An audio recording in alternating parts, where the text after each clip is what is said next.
धर्म प्रेमी सज्जनों तथा विश्ववासियों, अफसोस की बात यह है कि लोग रहते हैं भारत में, भारतीयता उनके अंदर में नहीं है।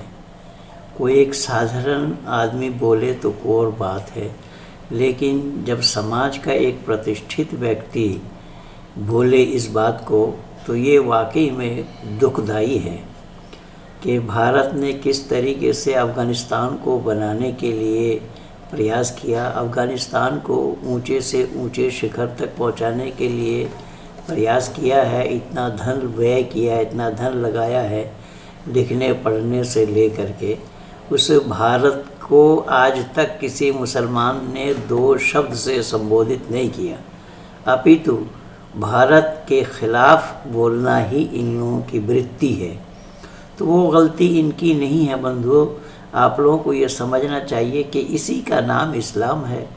इस्लाम तो अपने सगे संबंधियों को भी नहीं बख्शा, अपने सगे संबंधियों को भी मौत के घाट उतारा है।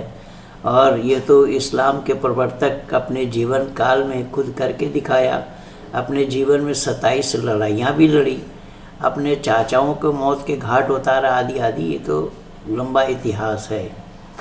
तो ये जो कर रहे हैं या जो बोल रहे हैं, उसी का ही नाम इस्लाम है। और इस्लाम के ख़िलाफ़ या इस्लाम के यथार्थ बातों को ख़िलाफ़ बोलने के लिए मैं नहीं कह रहा हूँ, लेकिन सही अर्थों में यथार्थ चीज़ों को तो रखना यही तो मानवता है। लेकिन यथार्थ बातों को भी ये रख नहीं पाएंगे। मौलाना सज्जाद नोमानी हो और शफीकुर रहमान हो, इस तरीके से और भी बहुत सारे लोग हैं जो भारत के ख़िलाफ़ किस तरीके से बोल रहे हैं, वो एक एक शब्द आप लोगों के बीच में रख रहा हूँ। आप लोग ध्यानपूर्वक इसे सुनिए। धन्यवाद। 15 अगस्त 2021 5 मुहर्रमुल हराम सन 1443, ये एक तारीख़ साज दिन बन गया। अफ़गानिस्तान की सरज़मीन पर एक बार फिर ये तारीख़ रकम हुई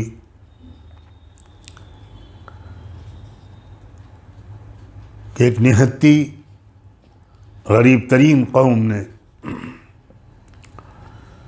जिसके पास न साइंस न टेक्नोलॉजी न वसाइल न दौलत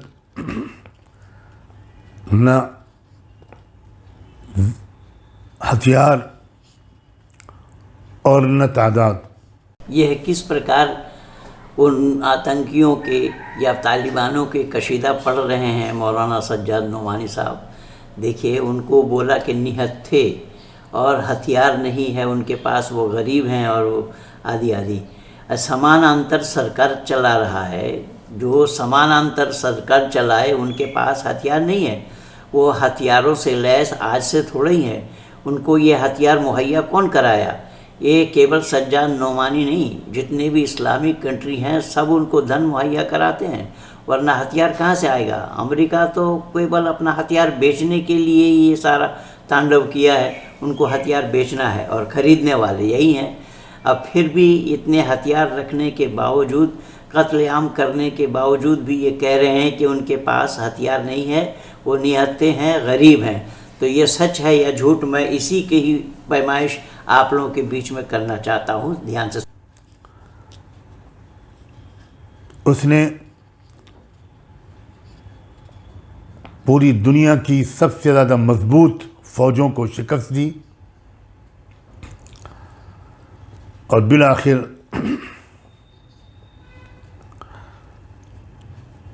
काबुल के सदारती महल में वो दाखिल हुए और उनके दाखिले का जो अंदाज़ सारी दुनिया ने देखा, उसमें कहीं भी कोई गुरूर, कोई तकब्बुर, कोई घमंड, कोई बड़े बोल नहीं नज़र आए। इन्होंने कहा कि सबसे बड़ी शक्ति को उन्होंने शिकस्त दी। अमेरिका अपने फ़ौज को हटाया, उसमें उसकी जो चाल है वो तो अपनी जगह में है, उस पर मैं नहीं जा रहा हूँ। अमेरिका अपने फ़ौज को ना हटाते होते तो उस पर दखल कैसे होते, लेकिन ये कह रहे हैं कि उनको शिकस्त दी, मात दिया, उनको हराया आदि आदि। और किस तरीके से वो ना घमंड, ना तकब्बुर, ना कोई, किस तरीके से शांतिपूर्वक उन्होंने ये अफ़गानिस्तान को दखल किया, उसके महल में घुसे। ये बता रहे हैं महल में घुसने के लिए शांतिपूर्वक होता है। शांति कहाँ है भाई? शांति से ही किसी के महल में घुसा जा सकता है। ये इतनी भी दिमाग मौलाना सज्जाद नोमानी के पास भी नहीं है। मैं क्या बताऊं, इतने बुज़ुर्ग, जबकि वो मेरे से खूब बड़े नहीं हैं, हम बराबर के ही हैं।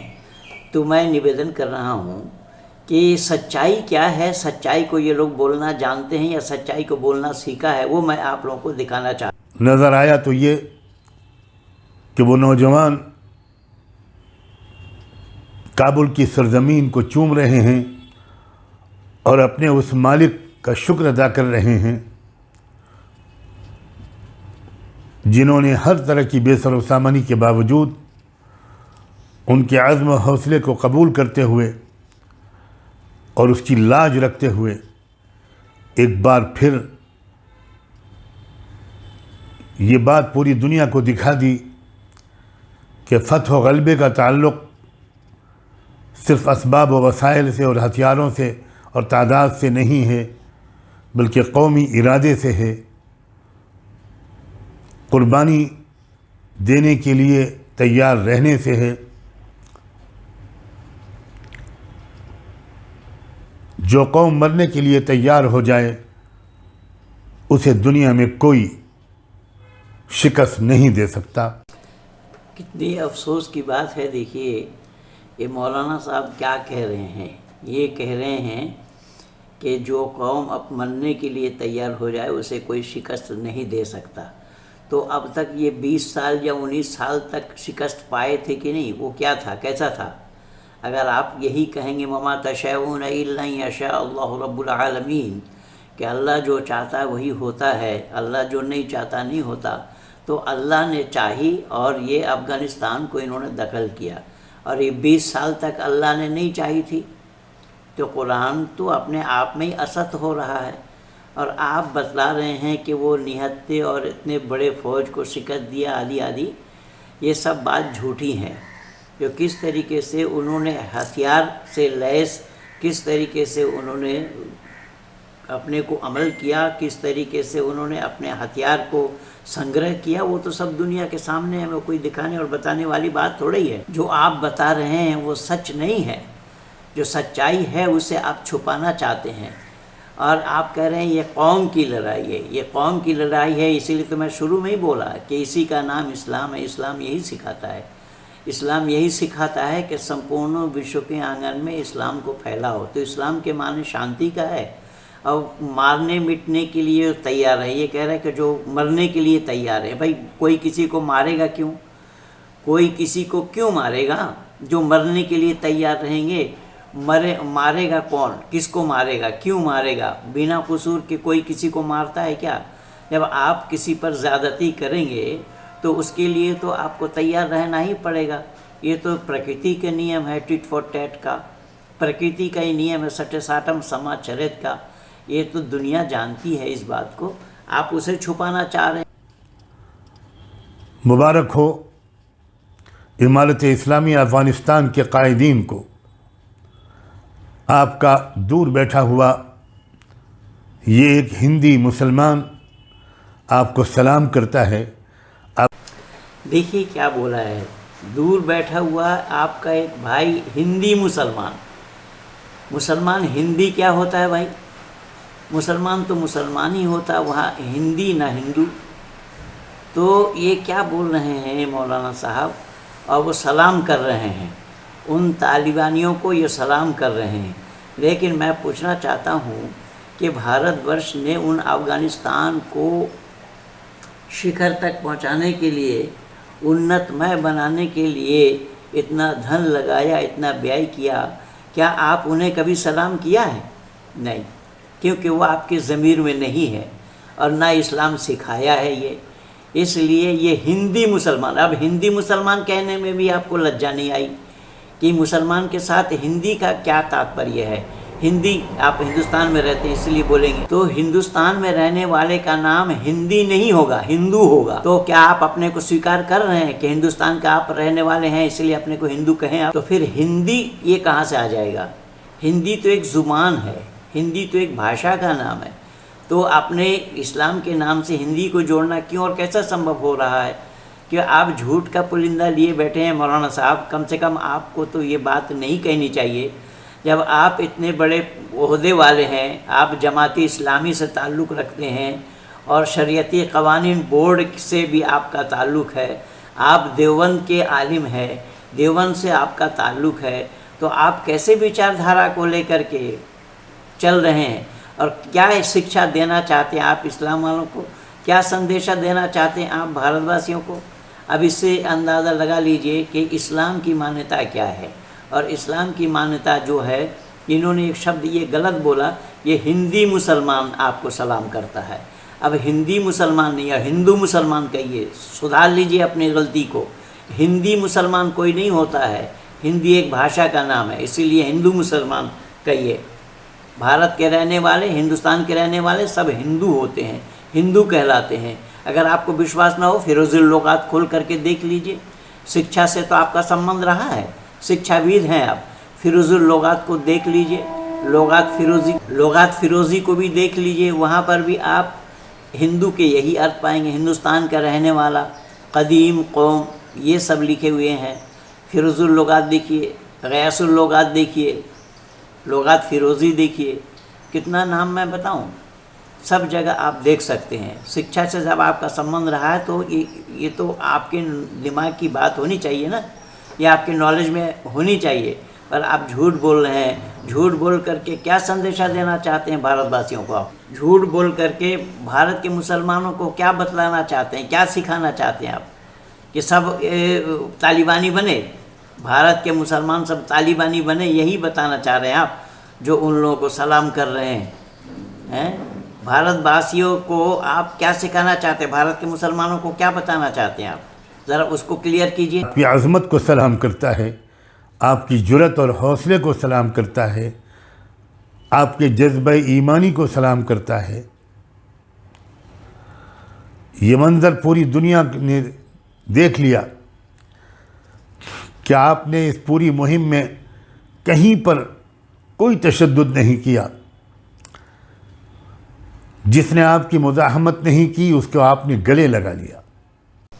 भारत के सभी दूरदर्शन में दिखाया जा रहा है कि वहाँ पर किस तरीके से गुंडागर्दी हो रही है, किस तरीके से लोगों को कत्ल कर रहे हैं, गोली मार रहे हैं, और अफरा तफरी मची हुई है हवाई अड्डे में, और फिर भी ये कह रहे हैं कि आपने तशद्दुद नहीं किया।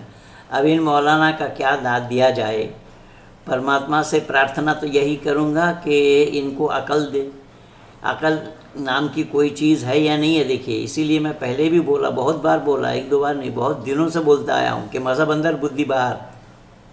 ये मजहबी जुनून है, इसको मजहबी जुनून कहते हैं। उन तालिबानियों को ये सलाम कर रहे हैं, उन तालिबानियों की हिम्मत अफजाई कर रहे हैं, और वो कह रहे हैं कि आपने बिना तशद्दुद के, बिना विवाद के, बिना झगड़ा लगा के आपने उन लोगों को गले लगाया। किनको गले लगाया? किन्हें गले लगाया? मौलाना साहब, इसको भी तो बताना चाहिए था कि गले किन्हें लगाया। उन महिलाओं को मौत के घाट उतारा जा रहा है, उन बच्चों को मौत के घाट उतारा जा रहा है, वहाँ अफरा तफरी मची हुई है। क्या दिखा रहा है दूरदर्शन में? सर, हर चैनल में ये दिखाया जा रहा है ये अफ़गानिस्तान में हो क्या रहा है। आप उन्हीं की तारीफ़ किए करने लगे हैं, उन्हीं की तारीफ़ करने के लिए बैठ गए हैं आप। मौलाना, कम से कम आपको तो इतनी अकल होनी चाहिए, आपको तो इतना पता होना चाहिए था कि क्या हो रहा है, कर क्या रहे हैं और आप बोल क्या रहे हैं। या दुनिया देख रही है, आपके बोलने से क्या दुनिया के लोग आँख बंद कर लेंगे? या आपके बोलने पर सच का झूठ का सच हो जाएगा? ये कभी कैसे संभव होगा? वहाँ जो हो रहा है दुनिया देख रही है, उसे दुनिया देख करके उसे सच समझेंगे, या आप जो झूठ बोल रहे हैं आपके झूठ को सच समझा जाएगा? वहाँ बिना तशद्दुद के हुआ है सारा। फिर लड़ाई किस बात की? दखल करना हुआ ना, तो दखल किस तरीके से किया जाता है? दखल कैसे होता है, कैसे किया जाता है? जब आप विरोधी को शिकस्त देंगे तो वहाँ पर बिना तशद्दुद के विरोधियों को शिकस्त दिया जाएगा? शिकस्त दिया जाना संभव है क्या? तो आप झूठ बोल रहे हैं, अपने आप में झूठ बोल करके आप सच्चाई पर मोहर लगा रहे हैं, आप सत्यवादी बनना चाहते हैं। ये सही नहीं है, बिल्कुल गलत है आप जो बोल रहे हैं। आपने आम माफ़ी का ऐलान कर दिया। कोई मुआहिदा करके अगर किसी ने इलाका छोड़ना चाहा तो आपने उसको जाने दिया। पूरे मुल्क में ख़वातीन से बदसलूकी का एक वाक़या भी इस दौरान रिपोर्ट नहीं हुआ। मौलाना सज्जाद नोमानी किस तरीके से झूठ बोल रहे हैं, देखिएगा कि एक भी ख़वातीन पर ज़्यादती नहीं हुई, एक भी ख़वातीन के ऊपर अत्याचार नहीं हुआ, महिलाओं पर अत्याचार नहीं हुआ। वहाँ 15 साल के महिलाओं के साथ, लड़कियों के साथ क्या हो रहा है वो सब दूरदर्शन में दिखाया जा रहा है। और महिलाओं को हाथ पीछे बांध करके सर पे किस तरीके से गोली मारी जा रही है वो सब दूरदर्शन में दिखाया जा रहा है। और मौलाना साहब को वो ये दिखाई दिया कि वहाँ पर महिलाओं के साथ ज़्यादती नहीं हुई, महिलाओं के ऊपर अत्याचार नहीं हुआ। ये कितना कोरा झूठ बोल रहे हैं। इतना मौलाना साहब अपने उम्र का भी लिहाज रखना चाहिए था कि आपको इस तरीके से झूठ बोल करके आप दुनिया को क्या संदेशा देना चाहते हैं। क्या भारत के लोग आंख बंद करके बैठे हैं? आपके इन झूठी बातों को जानने का प्रयास नहीं करेंगे? क्या आप झूठ बोल रहे हैं या सच बोल रहे हैं उसकी पैमाइश नहीं होगी? तो मौलाना मैं आपके बुद्धिमत्ता का दाद देता हूँ, मैं ज़्यादा क्या बताऊँ। और एक एक चित्र उस अफ़गानिस्तान में जो घटना घटी है या घट रही है वो सब दूरदर्शन में मौजूद है। कहीं पर जाने के लिए आप ज़रूरत नहीं है जाने की, सब आप पा जाएंगे। आप उनको देखिए। और आप जिस भारत में रह रहे हैं उस भारत के लिए एक शब्द भी आपने नहीं कहा कि भारत ने क्या किया है, भारत में भारत के साथ क्या सलूक करना चाहिए, भारत की इस एहसान फरामोशी ना करते हुए एहसान मंद किस तरीके से होना चाहिए, भारत का एहसान कैसे चुकाया जाना चाहिए, उनको वो तालीम देते होते तो शायद बात अच्छी होती। मैं मौलाना साहब से दो टुक में यही बताऊंगा कि आप रहते हैं भारत में और अपने को हिंदी कहते भी हैं। जब आप भारतवासी हैं, भारतीय हैं, आप लखनऊ के रहने वाले हैं, तो जब आप सब कुछ यहीं के हैं और अपने को हिंदी कह रहे हैं तो इसको तो कम से कम सही अर्थों में दुनिया वालों के सामने संदेश देना चाहिए कि भले ही इस्लाम का नुमाइंदा मैं हूँ लेकिन मैं पहले भारतीय हूँ, उसके बाद कुछ और हूँ। लेकिन आपने ऐसा नहीं कहा और ना भारत के किए कारनामा को आपने उजागर किया। आप केवल इस्लाम की तारीफ़ में, उन तालिबानियों के तारीफ़ में आप कशीदा पढ़ रहे हैं। ये बहुत गलत बात है, ये संदेशा गलत जा रहा है, आपके ख़िलाफ़ जा रहा है। मौलाना साहब आप बात समझने का प्रयास करें तो आपकी भला हो। मैं भी यही चाहता हूँ कि आपकी भला हो और दुनिया वालों की भला हो। दुनिया के लोग सत्य के साथ जुड़ें, सच्चाई को जानें, सत्य को अपने जीवन में उतारें। यही उद्देश्य मानव का है। मानवता का उद्धार इसी सत्य से ही होना या सत्य से ही किया जाना संभव है। इसीलिए मानव का नाता सत्य से ही है। सत्य का ग्रहण, असत्य का परित्याग, ये है मानवता। इसलिए मौलाना साहब आपसे गुजारिश ये है कि आप इस तरीके से मानवता विरुद्ध बातें न करें, मानवता की बातें करें कि जिससे मानव समाज का कल्याण हो सके। और ये और लोग भी इस तरीके से बोल रहे हैं, तो क्या बोल रहे हैं, कैसे बोल रहे हैं, वो सब आप दूरदर्शन में ही देख सकते हैं। मैं चाहूँगा कि ये वीडियो, ये ऑडियो अच्छी लगे, ज़्यादा से ज़्यादा शेयर कीजिए, सब्सक्राइब कीजिए, आइकन बेल दबाना ना भूलना, जिससे कि हमारा और आपका ये राब्ता कायम रहे। इन्हीं शब्दों के साथ पंडित महेंद्र पाल आर्य, धन्यवाद।